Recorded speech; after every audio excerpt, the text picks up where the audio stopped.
ఈరోజు మనం చేయబోతున్నాం ఒక స్పెషల్ రెసిపీ, అదే మసాలా మటన్ కర్రీ.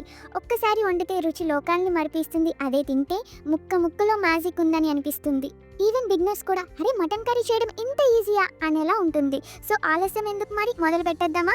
ముందుగా ఒక బౌల్లో మంచిగా క్లీన్ చేసుకున్న మటన్ తీసుకుని అందులో 1.5 స్పూన్ కారం, అలాగే 1/2 స్పూన్ పసుపు అండ్ తగినంత సాల్ట్, వీలైతే 1 స్పూన్ ధనియాల పొడి, వీలవ్వకపోయినా 2 స్పూన్స్ ఆయిల్, అదే చేత్తో 1/2 స్పూన్ మటన్ మసాలా వేసుకొని మొత్తం బాగా మిక్స్ చేసుకుని ఒక 30 మినిట్స్ పక్కన పెట్టేసుకోండి. ఈ గ్యాప్లో టైం వేస్ట్ చేయకుండా చేయాలి మన స్పెషల్ పేస్ట్. ఈ పేస్ట్ వల్లే వస్తుంది మన డిష్కి బెస్ట్ టేస్ట్.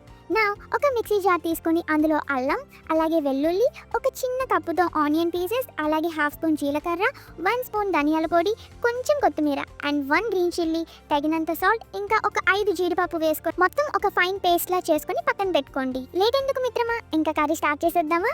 స్టవ్ ఆన్ చేసి దానిపైన ఒక పాన్ పెట్టి అందులో కొంచెం ఆయిల్ పోసుకొని అది హీట్ అయ్యాక అందులో 1 కప్ ఆనియన్ పీసెస్ వేసుకొని అవి గోల్డెన్ కలర్ వచ్చే వరకు ఫ్రై చేసుకోవాలి. సో ఆనియన్స్ కొంచెం గోల్డెన్ కలర్లోకి టర్న్ అయ్యాక మనం ముందుగానే ప్రిపేర్ చేసుకున్న స్పెషల్ పేస్ట్ని అందులో యాడ్ చేసుకోవాలి. అరే బాయ్, అలా చూస్తూ ఉంటే అయిపోతుందా? స్లోగా మిక్స్ చేస్తూ ఉండు. సరే కలపమన్నాని మరీ ఎక్కువ కలిపేస్తున్నావు కానీ చాలు. ఇప్పుడు అందులోని 1/2 స్పూన్ అల్లం వెల్లుల్లి ముక్కలు వేసుకొని ఆయిల్ పైకి తేలే వరకు అలా వదిలేయండి. వన్స్ మనం వేసుకున్న మసాలా పేస్ట్ పచ్చివాసన పోయింది అనిపిస్తే ఇప్పుడు మనం ముందుగానే మ్యారినేట్ చేసిన మటన్ని అందులో వేసుకొని డిస్టర్బ్ చేయకుండా ఒక 2 మినిట్స్ అలా వదిలేయండి. ఇప్పుడు మధ్యలో కలుపుతూ మటన్లో ఉన్న వాటర్ మొత్తం ఇంకిపోయే వరకు లో ఫ్లేమ్లో వదిలేయండి. వాటర్ ఆల్మోస్ట్ ఇంకిపోయింది అనిపించేటప్పుడు టేస్ట్ని అడ్జస్ట్ చేసుకోండి, లైక్ సాల్ట్. అండ్ నేనైతే చాలా స్పైసీగా తింటాను, సో అందుకే మళ్ళీ 1 స్పూన్ కారం, 1 స్పూన్ ధనియాల పొడి అండ్ 1/2 స్పూన్ పసుపు అండ్ పైన కొంచెం కొత్తిమీర యాడ్ చేస్తూ మొత్తం బాగా మిక్స్ చేసుకోండి. ఒక్కసారిగా స్పైసెస్ మొత్తం అడ్జస్ట్ చేసే కన్నా ఇలా మధ్యలో కొంచెం టేస్ట్ చేస్తూ యాడ్ చేస్తుంటే నెక్స్ట్ లెవెల్ ఉంటుంది అండ్ స్పైసెస్ మొత్తం చాలా బాగా సెట్ అవుతాయి. ఆఫ్టర్ 2 మినిట్స్ మొత్తం మంచిగా మిక్స్ చేసుకొని అందులోనే 4 గ్లాసెస్ వాటర్ యాడ్ చేసి ఒక్కసారి కలిపి హై ఫ్లేమ్లో అలా వదిలేయండి.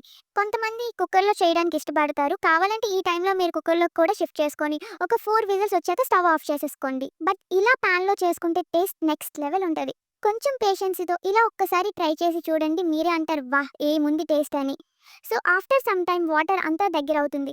ఆ టైం హై ఫ్లేమ్ టు లో ఫ్లేమ్ చేసుకొని ఒక 10 మినిట్స్ తర్వాత స్టవ్ ఆఫ్ చేసేయండి. అంతే బాస్, మన special masala mutton curry ready. ఇంకా పైన కొంచెం కొత్తిమీర యాడ్ చేసుకొని వేడి అన్నంలో మిక్స్ చేసుకుని తింటే ఉంటుంది ఇంకా నెక్స్ట్ లెవెల్ అంతే. So mutton ready, taste ready, సబ్స్క్రైబర్కి treat deadly. Try now and comment your magic touch. Hello boss, ఎక్కడికి వెళ్ళిపోతున్నావు? ఆ లైక్ ఏదో కొంచెం కొట్టేయొచ్చుగా అబ్బా. అండ్ అఫ్ కోర్స్ సబ్స్క్రైబ్ చేస్తే కదా డింపుల్ గారితో ఫ్రెండ్షిప్ చేయగలరు, ఇంకా చాలా రెసిపీస్ చూడగలరు. మర్చిపోరుగా? మీరు మర్చిపోలే అబ్బా, నాకు తెలుసు. అయ్యో మీకు చెప్పి నేను మర్చిపోయామమ్మ. కొంచెం షేర్ చేస్తేగా డింపుల్ గారికి దోస్తుగాలు పెరుగుతారు. సరే మళ్ళీ ఉంటా అబ్బా, మళ్ళీ కలుద్దాం. ఇట్లు మీ Dimple. See you all in the next video. Bye guys.